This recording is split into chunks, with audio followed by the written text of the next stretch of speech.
जय गुरुदेव। गुरु ब्रह्मा गुरु विष्णु गुरुदेवो महेश्वरा, गुरु साक्षात पर ब्रह्म तस्मै श्री गुरुवे नमः। सर्वप्रथम मैं अपने गुरु जी के चरण स्पर्श करके आरंभ करती हूँ।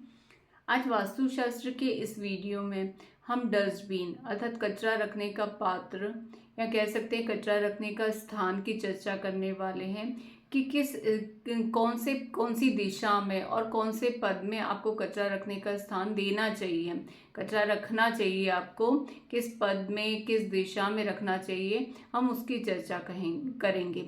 यदि यदि घर के डस्टबिन की बात है तो हम उसे भी देखेंगे और हम यह भी देखेंगे कि यदि किसी कारणवश आप अपने घर, ऑफिस या फिर फैक्ट्री किसी भी जगह अगर आप उस दिशा में यदि कचरा नहीं रख सकते, जैसे यदि कहीं ऐसी जगह आ रही है कि पूजा का स्थान है, आपका ऑफिस पड़ रहा है या कहीं बेडरूम है, वहाँ आप कचरा नहीं रख सकते किसी कारणवश, तो आपको किस जगह पर कचरा रखना चाहिए, हम इस वीडियो में उसकी भी चर्चा करेंगे। तो आइए देखते हैं डस्टबिन। कचरा रखने का स्थान, शुभ दिशा एवं शुभ पद। विश्वकर्म प्रकाश ग्रंथ में पश्चिम दिशा व वायव्य कोण के मध्य में अर्थात वेस्ट से नॉर्थ वेस्ट के बीच में कोप भवन अर्थात रोने का कमरा बताया गया है। अर्थात जो नेगेटिव एनर्जी घर की हो रही है वह, चाहे वो कोप भवन हो अर्थात रोने का कमरा हो या डस्टबिन हो, कचरा रखने का स्थान, जो नेगेटिव एनर्जी है उसे वेस्ट से नॉर्थ वेस्ट के बीच में रखने के लिए बताया गया है।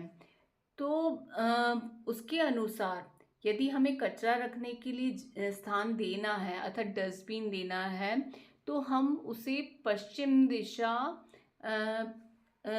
में शोष रोग एवं असुर के पद में, यानी पश्चिम दिशा व वायव्य कोण के मध्य में जो शोष रोग एवं असुर का पद है उसमें हम रख सकते हैं। उसमें हमें डस्टबिन रखने का स्थान या फिर कचरा रखने का जो स्थान बनाना है वह हम वहां पर रख सकते हैं।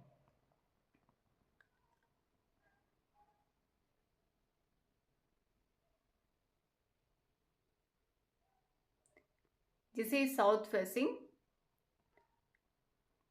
घर है, साउथ फेसिंग घर है, ऊपर नॉर्थ आ रहा है। पदविन्यास देखेंगे अब हम इसका। यहाँ पर वेस्ट टू नॉर्थ अर्थात वेस्ट से नॉर्थ वेस्ट के बीच में किचन आ रहा है। तो यहाँ पर अगर हमें डस्टबिन देना हो तो हम शोष रोग असुर के पद में दे सकते हैं। वो यहाँ पर आ ही रहा है, शोष रोग और असुर का पद। अब यही समझिए कि ये जो प्लान हमने देखा वो नॉर्थ फेसिंग घर है ना। हम इसी को ही ले लेते हैं, ये नॉर्थ फेसिंग घर है और यहाँ पर वेस्ट डायरेक्शन में यहाँ पर बेडरूम आ रहा है। अगर हमें यहाँ पर कचरा रखने का स्थान देना होगा, मतलब कचरा रखने का स्थान हमने क्या बताया, शोष रोग एवं असुर के पद में बताया, तो असुर शोष रोग में बताया, तो ये यहाँ पर बेडरूम में आ रहा है।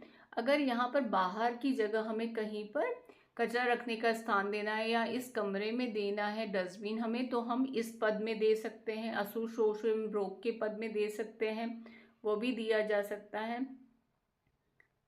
पर यदि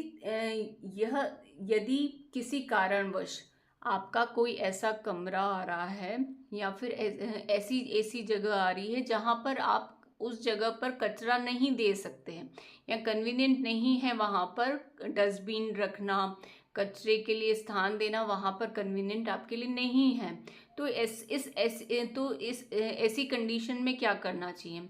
तो ऐसी सिचुएशन में आपको कचरा रखने के लिए जहाँ पर वहाँ सुविधा होगी, जिस पद में जिस दिशा में, आप वहीं पर ही डस्टबिन रखेंगे। वास्तु की परिभाषा ही यही कही गई है, सुविधा यानी वास्तु, अर्थात जो आपके लिए कंफर्टेबल हो, कन्वीनियंट हो, आपको उस जगह पर डस्टबिन देना चाहिए। इस प्रकार से हमने देखा कि कचरा रखने के लिए डस्टबिन जो हमें देना है या कचरा रखने का स्थान यदि बनाना है, तो हमें घर हो चाहे ऑफिस हो या फैक्ट्री हो, हमें वेस्ट टू नॉर्थ वेस्ट अर्थात पश्चिम दिशा से वायव्य कोण के बीच में वह स्थान देना चाहिए। असुर शोष एवं रोग के पद में यह आप दे सकते हैं। डस्टबिन या कचरा रखने का स्थान दे सकते हैं आप वहाँ पर, क्योंकि वहाँ पे नेगेटिव एनर्जी का स्थान बताया गया है। यदि किसी कारणवश यदि वहाँ पर आपका बेडरूम पड़ रहा है या कोई ऐसी जगह है, पूजा का स्थान है, कुछ भी मतलब कोई ऐसी जगह आ रही है कि आप वहाँ पर नहीं दे सकते डस्टबिन, वॉशरूम आ रहा है या कुछ भी कोई भी ऐसी जगह है जहाँ कि किसी कारणवश आप वहाँ पर डस्टबिन नहीं दे पा रहे उस पद में या उस दिशा में, आपको कहीं और देना है, तो आप दे सकते हैं। क्योंकि वास्तु की परिभाषा ही यही बताई गई है कि सुविधा यानी वास्तु। आपको जहाँ कन्वीनियंट लग रहा है, कंफर्टेबल है, आप उस जगह भी डस्टबिन दे सकते हैं। ऐसा नहीं कि स्पेशली आपको शोष रोग या मसूर के पद में वहाँ पॉसिबल नहीं है और आप वहाँ पर जाकर डस्टबिन रख रहे हैं, तो ये चीज़ ठीक नहीं है। अतः बहुत बहुत धन्यवाद आपका। जय गुरुदेव।